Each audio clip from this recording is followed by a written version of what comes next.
Hola amigos de Wine News TV, les invito a conectar conmigo y con mis invitados en Wine News TV On The Go, un podcast que a su vez es un espacio donde aprenderás sobre el mágico mundo del vino a través de invitados de todas partes del mundo que nos contarán sobre sus proyectos para obsequiarnos de forma embotellada música, fuego y leones, como decía el gran maestro argentino Jorge Luis Borges en su poema Soneto al Vino.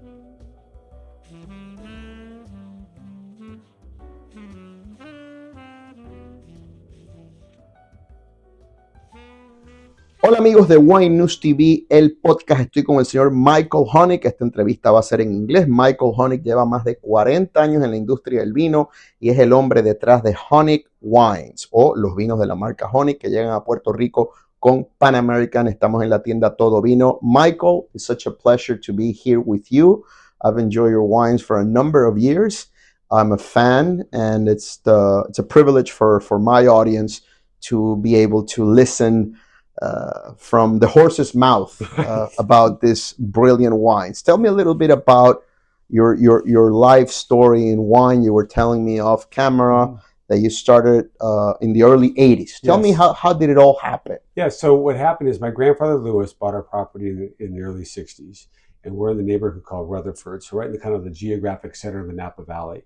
And it's world renowned for Cabernet Sauvignon. And we're right between Caymus and Quintesse and BV, so very old viticultural area.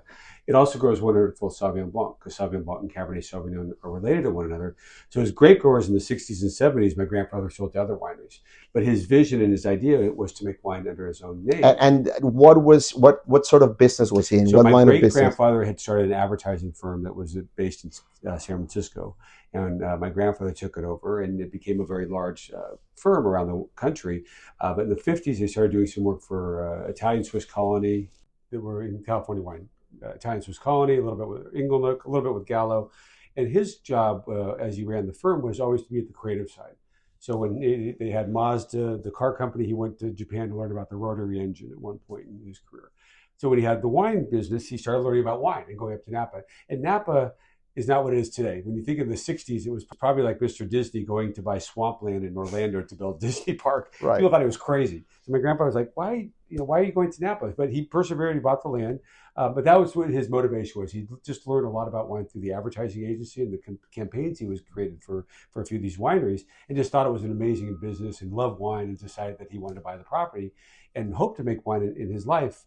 But unfortunately, he died in the mid-70s. So my parents and aunt and uncle who acquired the property and our 70 acres decided to memorialize my grandfather's dream, and that was 1980. Okay. So great idea, very excited. They were not in the wine business. I was Your grandfather's last name was Honig as well. Yes, exactly. Okay. So they started making wine. The first vintage was the 1980. Sauvignon Blanc is what they focused on. That was the first varietal they decided to make. And it was under the name Louis Honig, which was my grandfather's name.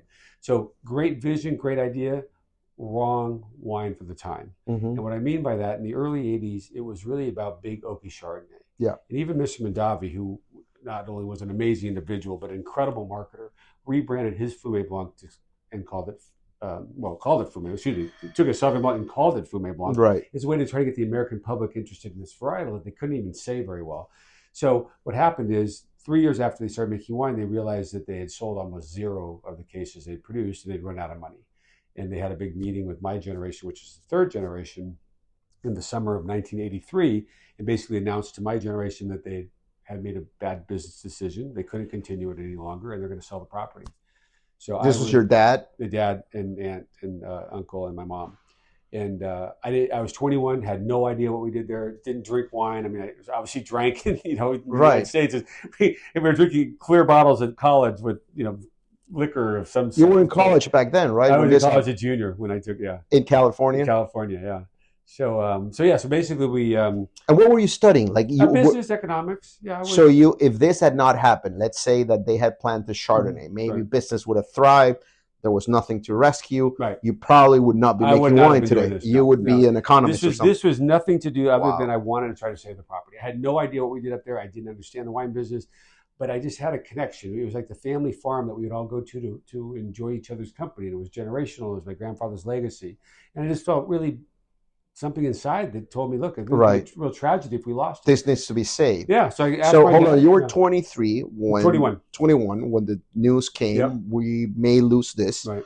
And I guess that since you were much younger, you had been to the property, run around with Yep, cousins, exactly. dogs. So something inside of you was lit, and you said to yourself, "We cannot lose this." I didn't know why, but for some reason I thought this was going to be a real tragedy. I didn't know anything about the land. I didn't know about what we did in Napa. I didn't understand the community, but I just knew we had this great piece of property. Right. And especially when you grow up in a city, you're not used to property. Everything's confined and tight and closely spaced. You have to go to a park if you want to see greenery. So here we got to go to this wonderful, amazing property that my grandfather was so proud of and enjoy it. So that was what my emotion came from. How old were you when he passed, Mr. Louis Honig? I was in the early 12, 13. You do remember him? Oh yeah, you spent time with him. Oh yeah, he was great. He wasn't really a kid's guy, but he would take dominoes. He's a big water skier. We go to the water ski club every summertime and water ski, and he was he was a great individual and a really wonderful person. So I've changed the name over the years because he was not in this business, so I call it Honig because that's our last name. We're generational. I'm part of the third generation, as I said earlier. I have 3 of my 4th generation kids now involved. I call my kids. My kids are younger. It's my niece and 2 nephews, which is really exciting because we don't want to sell. Right. I can say that all day long, but now they're showing that we have these kids involved. They're out in the markets. They're meeting people. It really shows there's continuity. And that's been my goal. And what I did never change, what I saw early on, were best we focus. So unlike a lot of brands that you talk to or people see in the market where they're trying to be all things to all people, we do Sauvignon Blanc and Cabernet. That's it. Take me back to those first couple of years that were challenging. You were saying, before I interrupted you, this is what I do all of the time. I have massive ADD. So you said that you had the wrong varietal, if you will, which was Sauvignon Blanc.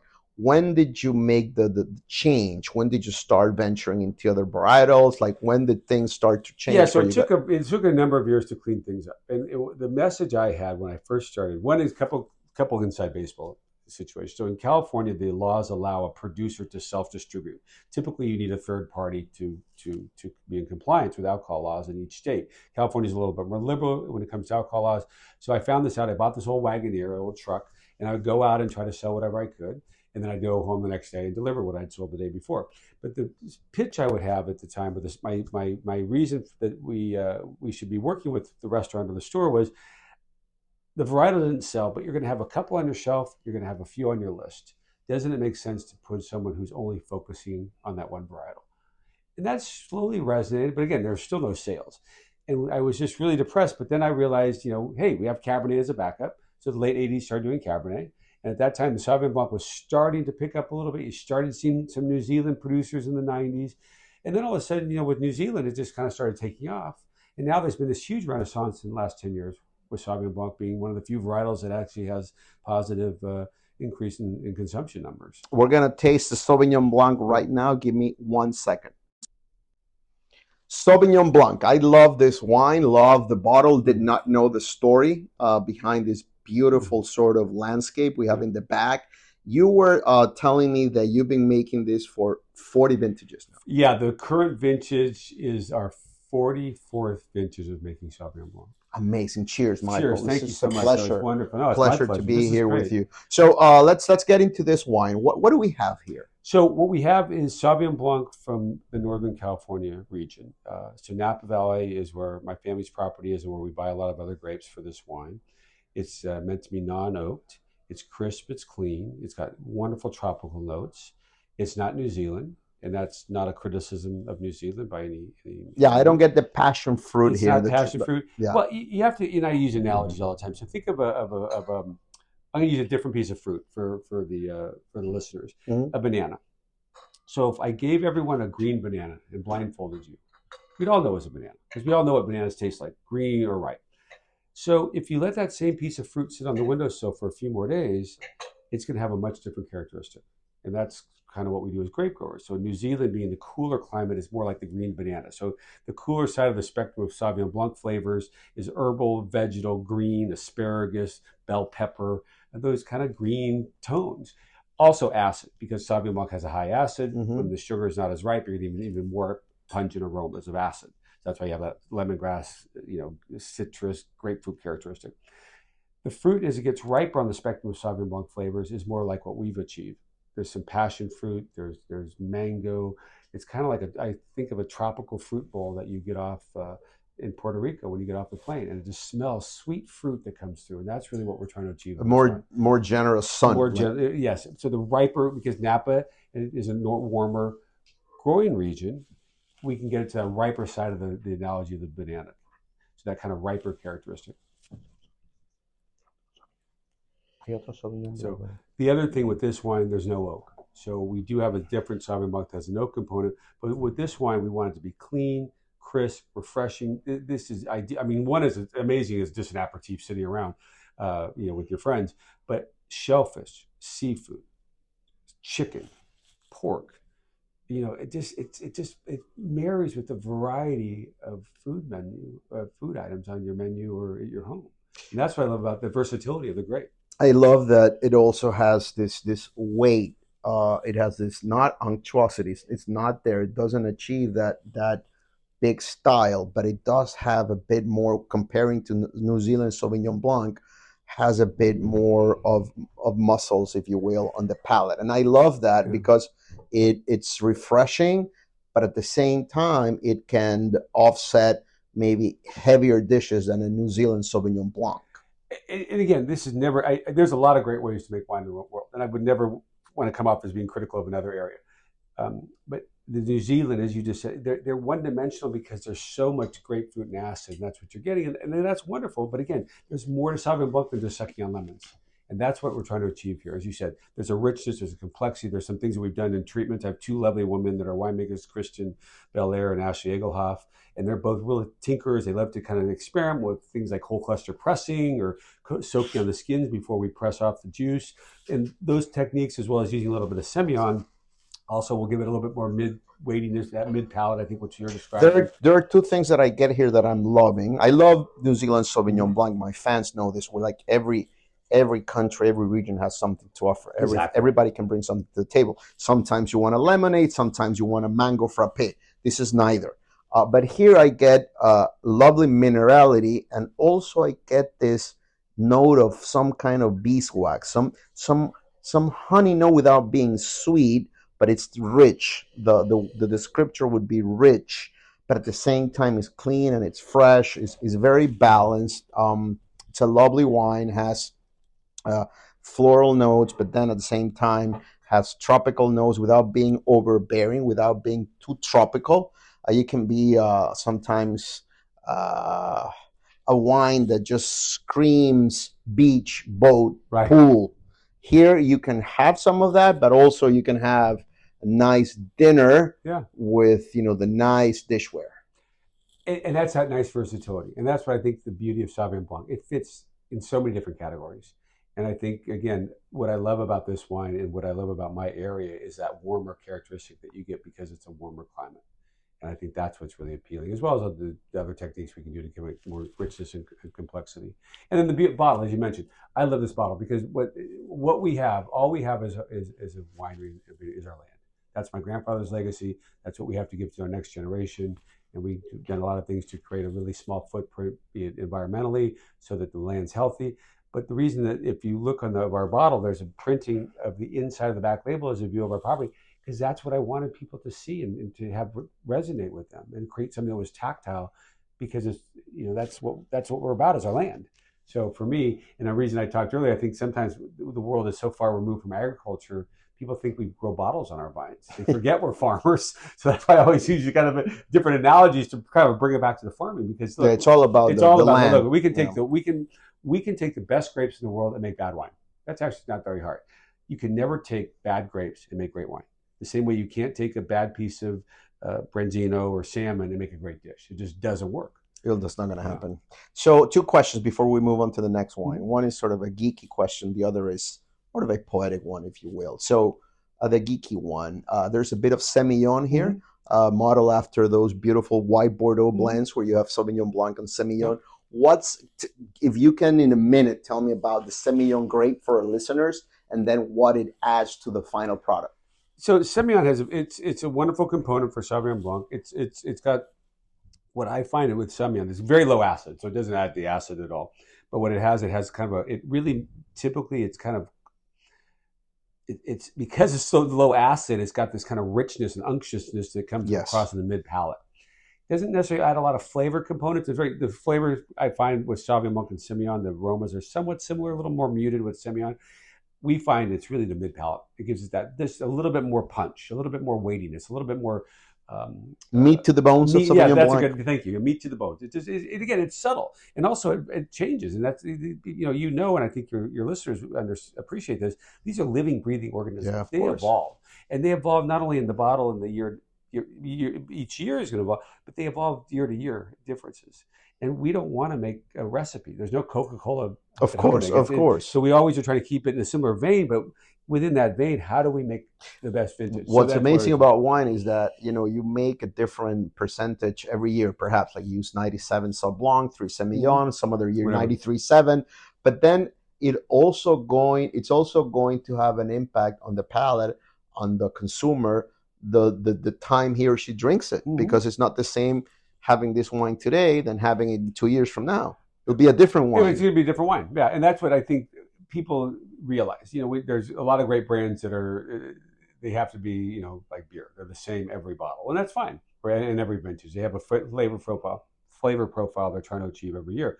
My idea is if you have Honig 10 years ago and you have it tonight, you say, oh, it's kind of what I remember. It's not going to be the same at all, but it is going to be similar. So that's the goal. Keep it in a similar vein, but make the best wine we can every year. I've always find a lot of balance in your wines, and I love that. And nowadays, I am not drinking a lot of California wines, to be honest with you. I don't know why, but yours I do love. Okay. And we'll touch on that in a bit. The other question that I have, because I love the fact that you like to pay homage to your grandfather, also off camera, off mic, you were telling me, and I love this, that you drink things that are made by your friends, people that you appreciate, your friends, people that you care for. Not necessarily you are blown away by their wines, but in a way you're supporting them. And that's pretty nice. Going back to those first years when you were sort of cutting your teeth, if you will, did you have any mentors, any important people that were key, instrumental in making you a better winemaker, a better winery owner? Like, you mentioned Robert Mondavi, of course. He's been a mentor to everybody. Yeah, but he was. Who are yours? Who are those guys? He was very gracious. I had the opportunity to meet him a few times. He and my father were friends. It's interesting. You know what? I was 21. I was dealing with people that were my parents' and grandparents' age. And I'll give you the best example. I started when Dan and Margaret Duckhorn would go out to tastings. And John and Janet Trefetha were people I'd see at the tasting. Wonderful people. And I still, some of them are still alive, some of them still own their brands. But they were really my parents' and grandparents' generation. I never felt that comfortable going to talk to people, to be quite honest. But what I did is I watched from afar. I would watch how they would operate and how they work with their distributors. I was good at observing. And I think that was one of the skill I had. I made a lot of bad decisions and it should never have worked. But the one thing is observing others and not letting my ego get involved, knowing that I didn't know everything. And so it came from my mother, who was in a different business. And she always said, Michael, you need to hire really smart people, and definitely people that are smarter than you are, and let them do their job. And I kind of use that as I looked at mentors. So no, there was a gentleman, Nils Vinge, who's now his son is Vineyard. Now his son is doing very well. Randy Johnson, who was the first winemaker at Hess, who I got to know early on because we were making wines. Randy Lewis, who we made his wine from. We used to have a business where we made wines for other people. Randy came out as an example, came out of the car industry. I interviewed Randy about 7 years ago here, and I think they sold to this Palm. The guys who make wines in Paso Robles. What's the name of Justin? Yeah, but they own the Palm. They own the big. Those are nice wines. Yeah, he was a great guy. But again, But Randy was interesting to me because I liked Randy because he was a pain in the neck to work with. But again, it came out. I think when racing, if you screwed up in racing, he might die. Yeah, of course. Yeah. So again, that's what I love is everyone had a different way. And they all had this great impression and passion. And Ted Lemon was another one. I got to know Ted Lemon because we made wine for one of his clients. And these guys are all so cool because these are like some of the top winemakers in the world that I'm going to hang out with. That's so awesome. But again, for me, I realized that my knowledge was so limited that whatever I could just watch and see what they're doing, and I would take things from people. That's what, yeah. So I had a lot of mentors that they didn't realize that they were my mentors. I'll ask you in a bit, but I'll plant the seed now. So growing up, you were with older people who you, in a way, looked up to from afar, maybe. Yeah. In a bit, I want you to tell me who in the younger generation, guys and gals in their 20s, early 30s, that are making things really nice. You'll tell me that in a bit. Sure. Okay, I'll work on that one. Yeah. Let's get into Okay, because there's a little bit of selfishness here, because I'll then be on the lookout for those people. Yeah. So now we have this wine that has an amazing, lovely aromatic nose. This is a Honig Napa Valley Rutherford Sauvignon Blanc Reserve. Correct. What's the difference between this? Obviously, there's a difference in price, but what's the difference between this one and the first one, which was the Vineyard? The 2022 Sauvignon Blanc. Yeah, so we call the first wine that we've been making, the 44 vintages, our classic Sauvignon Blanc. So that's a blend of our family's property and Rutherford and other families I work with, non-oaked, as I described it. What people think of Sauvignon Blanc from our area, I think. The Rutherford or Reserve, we have both on the label, is from just our property. So it's an estate wine. It's grown just on our vineyard. But the bigger points of differentiation are some of it's barrel fermented, oak aged, on the lees, and has gone through malolactic fermentation. A lot of words. So let's start with the primary fermentation, is where we basically start the juice in barrels. We add yeast. We allow the yeast to consume all the sugar, and that converts it to alcohol. And that's what everyone loves about fermentation, the primary fermentation. So that portion is done in the barrels, and then that same portion, as the yeast die because they've lost their food source, because they've converted all the sugar to alcohol, they start to drop to the bottom of the barrel, and they start decomposing, and we stir that every few weeks, kind of lazy, yeasty character within the wine. The other thing we're doing is we're converting acids. So malic acid is what you find in a bright green apple. Crisp, brighting out. Lactic is what you would find in butter or milk. So with this wine, you're probably noticing is it's got a lot of the similar fruit aromas in the nose. The mouthfeel is much different. And that's a lot to do with the conversion of the acids, I find. Because we've taken that tart acid away and offered more of a rich, milky, buttery style of acid. That's definitely on the palate, but on the nose, there's this freshness, this aromatics that speak to me about something that is clean, bright, and there's something floral and something not minty. There's a aromatic flower that I'm thinking about. Maybe when you have a bad tummy and they give you a tea, has like jasmine, has like this beautiful flowery note that feels fresh, and it feels like morning. Like when you open your window in the morning in a nice landscape. It smells alive. It smells beautiful. This I find, it's interesting. The first Sauvignon Blanc I find from the neophytes and the more knowledgeable. Is it lemongrass? There's a little, I get some lemongrass, yeah. But I think the first Sauvignon Blanc hits a much broader spectrum of consumers. This one I find is a little more stylized, and it's typically very black and white. And people that only drink New Zealand probably aren't going to, it's not that they're not going to like this, they're just not going to think they will probably not recognize it. They're not going to recognize it. People like white Bordeaux, maybe Chardonnay drinkers, or like richer Sauvignon Blanc drinkers. That's where this tends to lead them. And the other nice thing I find with this wine, specifically the Rutherford Sauvignon Blanc, it's an amazing complement to shellfish, scallops, lobsters. It just has kind of a meaty, I find, and these are all subjective, terms and expressions, but I find it has this nice kind of richness that really complements like a meaty piece of lobster tail. Yeah, and at the end has this long finish, has this beautiful salinity to it as well, and it's unctuous, it's richer. Very nice wine. Okay, going back to the late 80s now, when did you guys start to grow or make Cabernet Sauvignon? Our first, we made a couple commercial releases or non-commercial releases, but the first commercial release was 89. Okay. Yeah. So we started making that. It was a nice compliment to the Sauvignon Blanc. I find that Sauvignon Blanc drinkers typically are not big Cabernet drinkers. Big Cabernet drinkers, they use Sauvignon Blanc, to clean their glasses. So it's really, even though they're related, very distinct consumer base. So that was kind of give us both sides of the equation. We have the white drinkers, the red drinkers, and then you have alcoholics like me who like everything and just drink it all. Yeah. But what I did find out really early on is what we were best when we focused, and I saw the world was this back in the 80s was getting so complicated with and now with social media, everyone's got a short attention span. Nothing last more than a few seconds. So I felt, you know what, we'll be the best if we just focus on these two varietals and try to pierce through the clutter of what everyone's hearing and seeing all day long. That's why we don't do Chardonnay. We don't do second labels, or we have different variety with different characteristics and styles of each of the Sauvignon Blancs and the Cabernets. But there's no other Chardonnay that we make at the winery. Actually, my dumb joke the other day is someone said, "When are you going to see Honig Chardonnay?" My joke was, "Well, when you see Honig Chardonnay, you'll know that I'm dead." Right. Some other honey. Someone else may like the idea. Yeah. But no, I think and this is not dismissive. So you only have those two varietals in your property. Yeah, you don't have a little row of this and that to play around. Well, we do have we have blending components, but we don't make any other varietal. Right. So we don't. What do you have planted there? We're changing right now. We had some Semillon. We just pulled up. We're going to replant some Semillon. We got a little bit of. We have a little bit of Malbec. We have a little bit of Petit Verdot. And the reason we have small product, like an acre or half an acre, is because we need so little of these little ingredients. It's just easier to protect our source.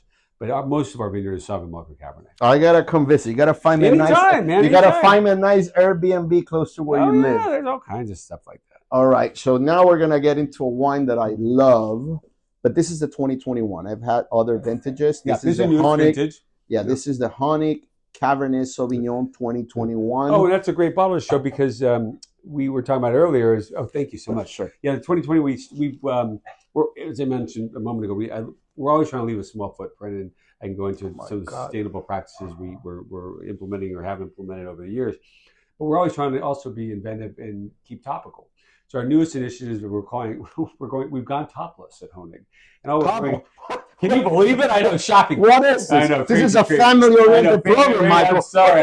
We're going down our direction now. Yeah. But no, what we've done is we've gotten rid of the capsule that goes on the top of the bottle, and it's a economic savings for us. It's environmental savings, but it's been no problem at all. But I'm looking at our bottles right now as you poured them, and it's like, oh, they have no foil. So that's one of our newest initiatives. The other thing you'll notice, and when people see the bottles out in the market, there's a little beautiful queen bee in our H element, and that is because Honig, my family's last name, means honey in German. So, the first time I had Honig, I don't think I've even told this to my friend Fernando Arteaga. You guys have a big presence in the Walt Disney World parks in Orlando. Yes, Are you aware of this, sir? I am. Oh, yeah. That's my eye-openers, yeah. So I remember this was probably, my kid is 13. No, I'm sorry. He was born in 13, so he's 11. We took him to Disney when he was 3, and then when he was 4 again. And I think it was in 2016, year before Hurricane Maria, that I was at Epcot.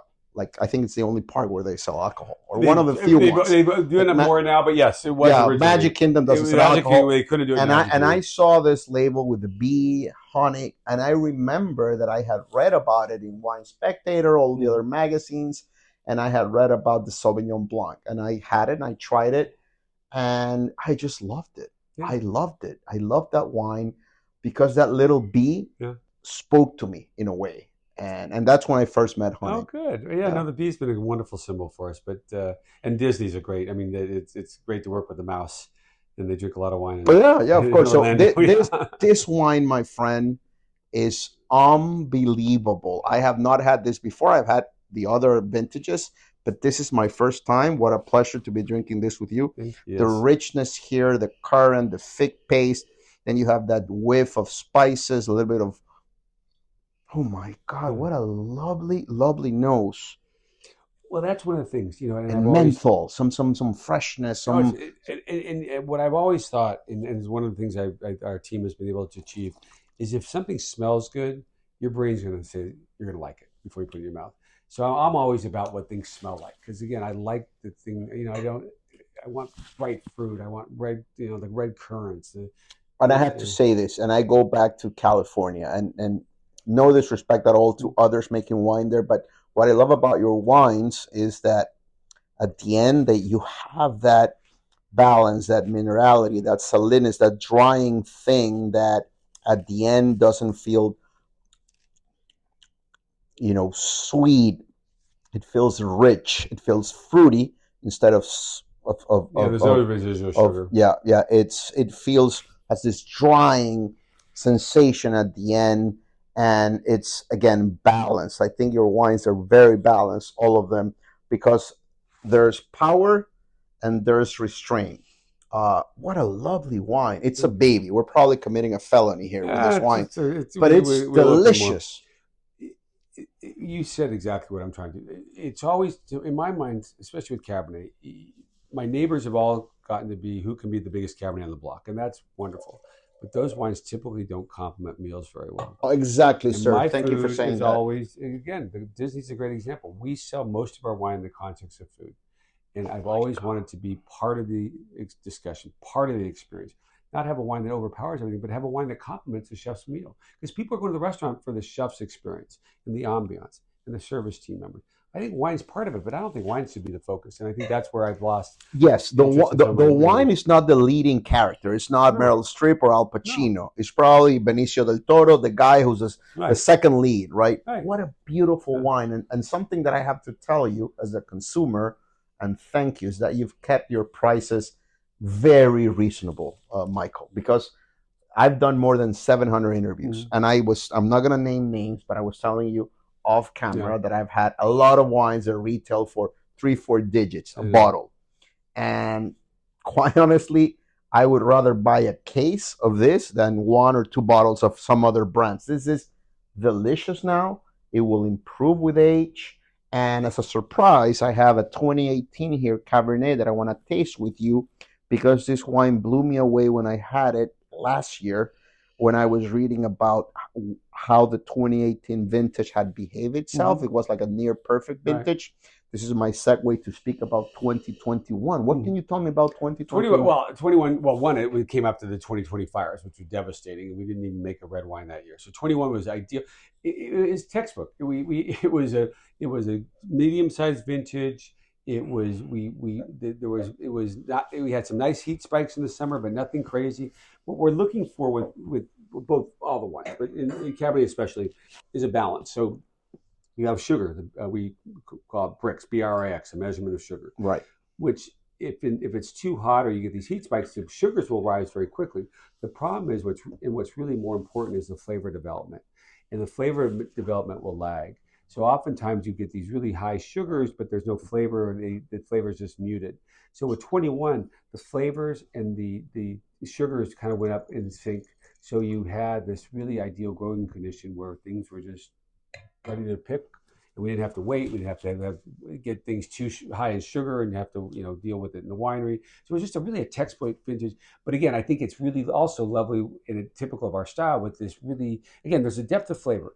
It's not a light wine by any means, but it's not in your face. It's not overly extracted. It's not sweet, which is it's not porno. It's love. It's not porno. It's not port. It's what. Well, when I started making Cabernet, I'm not the winemaker, but when I took it over years ago, I remember people always say, "Oh, you don't want to have a Cabernet over 12.5 in alcohol because everyone's going to think it's hot." Try to find something from Napa under 12.5. Nowadays, it doesn't exist. Doesn't exist. So again, and that's also. We've made the styles different as well. We've learned how to have it like the soup the next day, where the fruit, the oak, the tannin, the alcohol are all nicely integrated amongst themselves. So that's what this is, I think, is showing, and that's the idea: is make something people do. And the other point you made about being of good value. I don't want to be the cheapest, but back to another analogy, I feel like I'm surrounded by Ferraris and Rolls Royces, incredibly beautiful cars. And Honig's a Mercedes or BMW, a beautiful car. A beautiful car that will take you from point A to point B. Love that analogy. Style. But we don't need to be $1 million car. But we're also not a Camry, which again, exactly. Good car. Exactly. I love that. Yeah, but and that's where I wanted to be, because I can make more. I think it all started because I was so young when I get in the business. I didn't understand this. Put a product on a pedestal, and everyone had to charge more and more and more. It's like I want people to enjoy them.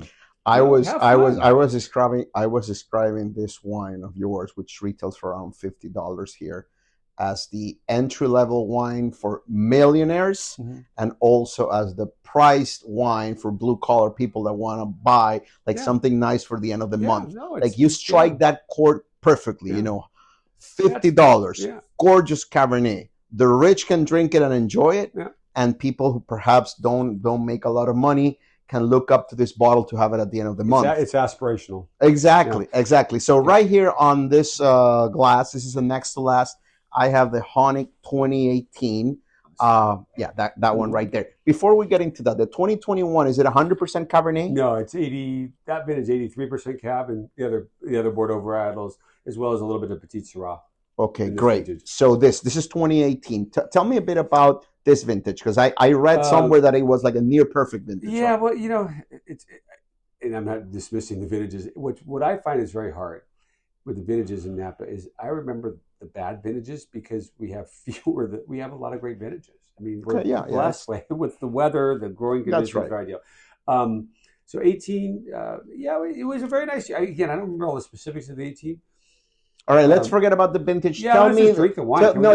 Tell me about. Yeah, that's for my geeks out there who want to know about vintage. I have to look it up. I have to tend That's why we all have the Google machine in our pocket. So right now, this is the same wine, obviously different vintage. It has evolved. There's more complexity, more nuance here. What can you tell me about your Cabernet and its capacity to evolve, to change, and get only better with the passage of time? I think better is again, it's subjective. It's subjective. I actually, I typically like younger wines. I just like the freshness, be it Sauvignon Blanc or Cab. Typically more Sauvignon Blanc. I think older Cabernets, and this is a good example. I mean, the fruit's still there. Color is a little, it's a little darker, a little muted. But I still have nice fruit. It's got good tannins. The structures there. I mean, this is 18 versus 21. So 3 years. It's not a big margin. No, not a huge margin. But I think again, this is what you're going to find with a Honig wine. It's still got fruit. It's not in your face. It's not jammy. That's the other. It still tastes good. It tastes amazing, but it seems to me that as it is more evolved, it has become a bit more elegant. The first one was a lot of rich black, red fruit, more of black. Perhaps here you have this nuance of certain earthy elements that are showing there, certain notes of herbs, certain notes of dirt and soil. I mean, the 2021 is delicious. The 2018 is more evolved, obviously. Well, and that's a good. I think you're some of those earthier flavors, where they're not impressed. You're not seeing with the 21 yet. I think you are at the 18. Yes, the fruit it hasn't dropped out. I think that the other flavors have come up. Exactly. That makes sense. Exactly. Yeah. So remember that I am also translating. English is not my first language, so this is. Oh, you're doing great. Thanks for that. I'm I think that's a good example. You're right. The herb, kind of those undertones that you don't get on the 21 are starting to express themselves in the 18. And probably if we went back and tried a 15 or 14, you're probably even going to see more of that, because that's the evolution. Let me give you a poetic analogy. So 2021 is about that girlfriend, that love, in the first 6 months, where everything is about what. Right. Here is when you're a couple of years into the relationship, where it's not all about that, but love has grown. Love it has evolved. Yeah. So this wine but you're still friends. Yeah, of course. You're still friendship has always has to be. Now we get into the 20-year anniversary. Now we'll see where we are. We're still love or friends or where we are. Exactly. This wine is lovely. It's gorgeous, and this is the perfect segue to get into the last wine. We're going to finish it off. We're going to put the finish line here with a wine that has always blown me away. I've been fortunate enough to try it here with my friends from Pan American and Todo Vino. This is a Honig Napa Valley St. Helena 2018 Cabernet Sauvignon Bartolucci Vineyard. Why the name? So the Bartolucci name is from the Bartolucci family's property.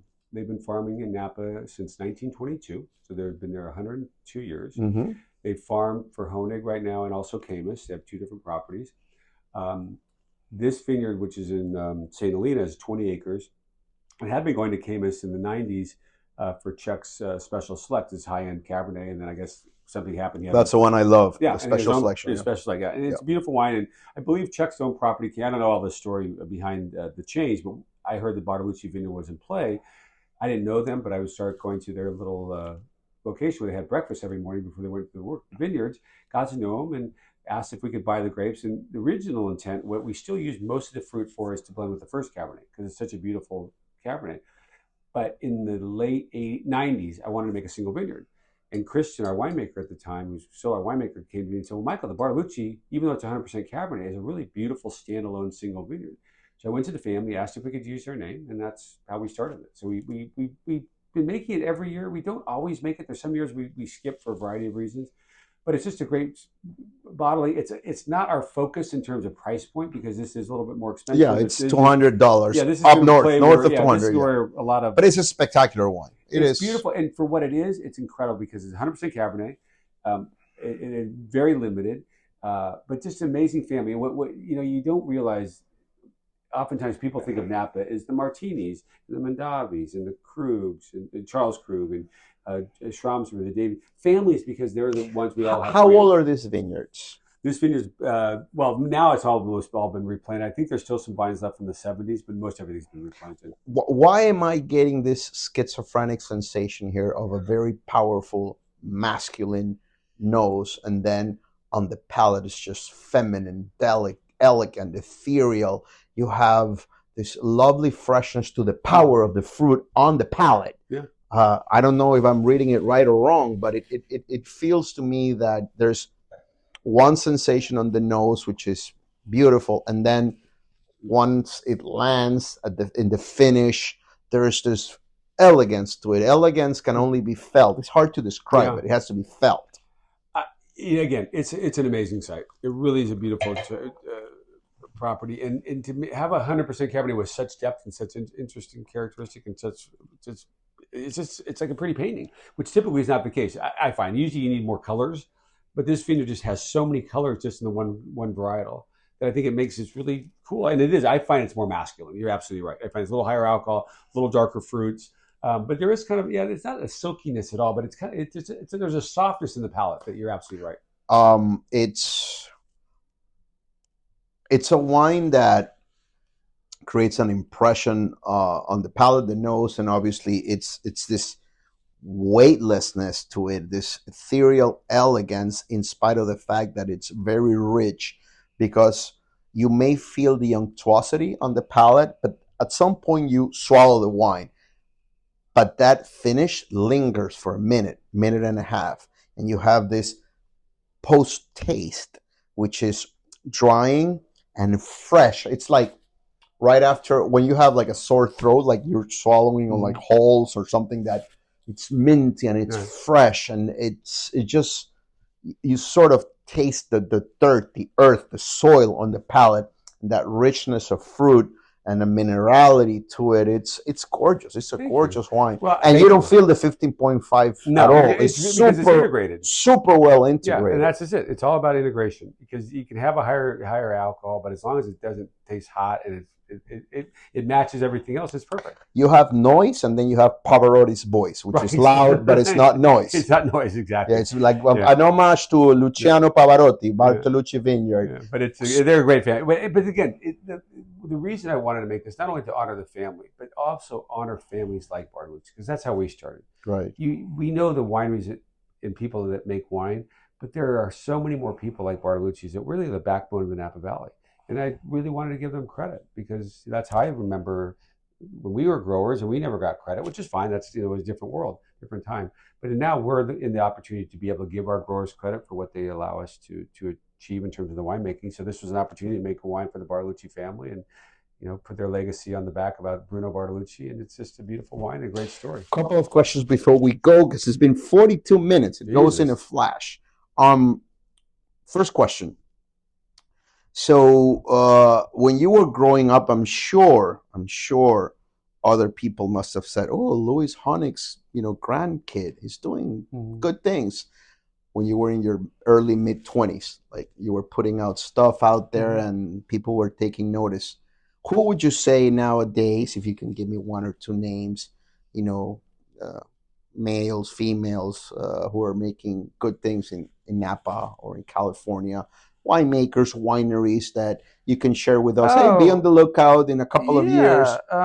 Well, some of them aren't even new. Some of them are just kind of undiscovered or getting rediscovered, like Truchard. It's a small, I've never heard about Truchard. Small family. Tony Truchard, his wife, he was a doctor, MD.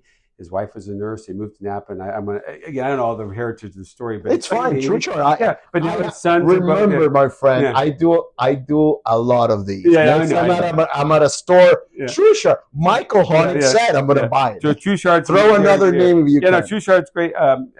Volker Isley, the Isley family. His father, Volker, was a German immigrant that went to Berkeley, and he was instrumental in saving the Napa Valley. And when people, how do you spell the I? Volker, Volker, Eisle. And the wines are that they have that Isley, Napa Valley Isley. It's very small. You have to probably buy it online. I don't think they're being. Or when I go visit you. Or when you go visit, you come in, I'll introduce you to them. Lovely couple. Okay, Truchard, Isley. Give me one more. One more. Oh my God! Now, what else? What can I think about? Oh my God! Let me. You can come back to that. Yeah, maybe I'll come back. Okay. Yeah. All right. So this is a Miss Universe pageant, beauty queen pageant sort of question. Good, because I'm single. Where are they? Sorry. So if you could have a bottle of wine with any person in history, famous, a relative of yours, like your late grandfather, Napoleon Bonaparte, Abraham Lincoln, anyone in history you could have a bottle of wine with to share, who would it be and which bottle other than yours? You cannot tell me a Honig wine. Because, no, it wouldn't be Honig. All right, so who would you have a sit down, 2 hours, a bottle of wine on the table, 2 glasses? Who would it be, and what would you? Probably different things. Well, if from the wine interesting perspective, I'd love to be able to sit down with Mr. Mondavi. That's nice. I love Robert Mondavi. Robert Mondavi. He had a sparkle. The other day, someone asked me because they know I had met him. He said, well, "Mr. Mondavi, what is he like? 6'3", 6'4"? He was like 5'5", most diminutive little guy, but he had a presence. He had a sparkle, and I've seen this in a few people. When you walk into a room and that person just livens up the room. Yeah. I just thought he did so many things for the Napa Valley. So I'd love to be able to sit with him. No, somehow, God, and I love. You know what the bottle? This would be anyone a bottle of Yquem. Oh, Chateau d'Yquem. I just think it's because we make a similar style dessert, Sauvignon Blanc with the complicated nature of it, and it's really what the French call nectar of the gods. So to me, it's just a fascinating wine. It's just interesting. So, but who would I want to drink it with? God, that's I don't know. That's a tough. But you met Mondavi, so well, I know, but it's a reconnection. It's you in your early 60s and Mondavi as a spirit, as an angel. Exactly. Who would it be? It's okay, Mondavi. Really good question. You've never gotten this question asked before. No, I haven't really. No. You could say Lincoln. You can say Joan of Arc. You could say Napoleon. I'm trying to think. I'm trying to think. Somebody that would be fascinating. I don't. God. Winston Churchill, maybe. No, George Washington. I always think that'd be nice. The people that I would be really Albert Einstein, although I have no to talk to him about. No, I think the founders. You probably feel like I don't understand this. But I'm really fascinated. I've always been fascinated by the American democracy and how, not to get off on tangents, but how people that were persecuted for religious purpose moved to a new country, and how they sat there in these rooms and came up with this document that's still powerful 200 plus years later. And I am an American citizen by virtue of naturalization, and to me, it's the greatest experience in humankind history. So I think the sign. I mean, that's not one person, but the signers, or some of the signers, that would be pretty cool. What would you bring to the table with General Washington? Nothing. No wine. Wine. Wine. What he want to talk to me about? No. He liked Madeira. Which would be cool. Madeira. Port. Again, I love, to be quite honest, I love Sauvignon. I've always loved Sauvignon. I just think it's a varietal. It works in my diet, and it's the lower. It does work in the diet. Yeah, because I'm not a big red meat eater. No, I think maybe a port, a really old, beautiful port that he would appreciate, because I think he, Mr. Washington, President Washington or General Washington, because those are the wines that they drank at the time. Ports, Madeiras, those kind of old, clunky wines that have been in cask for generations. So what's next for you, my friend? This is the last question. What's next for you and Honig? Role right now, so I took on the role of general manager, president, 40 years ago. My more recent role is to be the caretaker for my generation to get it to the fourth generation. So I'm trying to do everything I can to empower this. Now there's 3 of them. Hopefully, continue to get more of them. Kids to take over the winery. So I think I'll spend the next 20 years. I've met the mother of your kids. Yeah, very so nice lady. You have a couple of kids. How old are they? My kids are young. I have 17, 15, 13, and 10-year-old. But as I said, the kids I have. Is the 17-year-old already like? No, she wants to be a medical doctor. Doctor. No, but I as I said. Who of the 4 you think is going to end up in the wine business? I think Lola, who is the biggest pain in my neck right now. Lola? Oh my God, How old is Lola? 15, and she can be. Lola, if you're listening to this, you'll probably give me an interview in 10 years. Yeah, as long as we can drop the bitchy Lola and stay with the sweet Lola will be perfect. Well, 15 is a complicated age. It's a complicated age. And then you got a couple of soccer players, I have right? to say, I have the future Messi. He's very excited. And then, which is a great thing for my ex-wife, Stephanie, because she's Argentinian. No, of course. But no, he's great. And then I have a 10-year-old who just She's been on the program. Yeah, people have seen her before. Yeah, so maybe you have a little bit of Malbec there. So maybe, who knows, in the future, he'll come, hey, Dad, why don't we make some Malbec? Well, that's an interesting thing. I actually just had a discussion yesterday with my niece, who's 22, and we talked about that, actually. She wants to get into marketing and sales. And I said, okay, short term, I'm going to put you in a market. But I said, long term, we should maybe really look at creating a brand that you and your brother can own. Of course. Because not that Honig's going anywhere, and Honig has a wonderful longevity to it, but also that would give us opportunity to do a Roussan or a Orange or something different that they could put under their umbrella, and that could be their identity. Speaking of Washington and Liberty, I remember when I was in Ribera del Duero, I was with this guy, amazing winemaker. He's been making wine his whole life. He's in his early 60s as well, and he had a barrel of Malbec. Mm-hmm. He can only use it as a blending grape, right, because of the laws of Ribera del Duero and Spain, very rigid. And he gave me this taste, and he told me this is illegal. Right. I cannot give samples of this because I cannot make 100% Malbec. But you guys do have that liberty in the United States where you can make 100% Malbec. So who knows, right? Who knows? Yeah. I mean, I don't say that. All I know right now is I'm going to be the caretaker. I'm going to get it to the next generation and give them options. The option of creating another label, options of growing. But it's a great legacy to hopefully to pass on, because I think it's a wonderful industry. It's an industry that can go forever. So that's what my hope is. Thank you so much, Michael. It's been 50 minutes of pure pleasure for me. We've hit on all the notes that I wanted. We touched on the wines. I know this is your second time in Puerto Rico. Hopefully, there'll be a third and a fourth in the future. I love it. Yeah. And I have a pending visit to your winery. We'll be in touch. And the most important thing for our listeners out there here in Puerto Rico or wherever you listen to this podcast, get the Honig wines. They're amazing. And I'm going to wrap up in my mother tongue.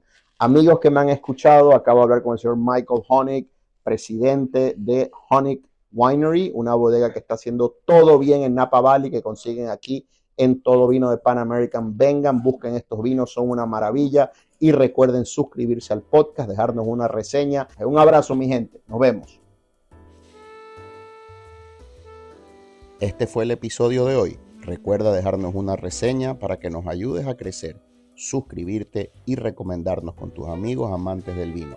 No importa cuán avanzado estés en el recorrido de enamorarte de aquello que decían sobre el vino. Son uvas transformadas en poesía. Aquí hay espacio para todos. Salud y, como siempre, dale share.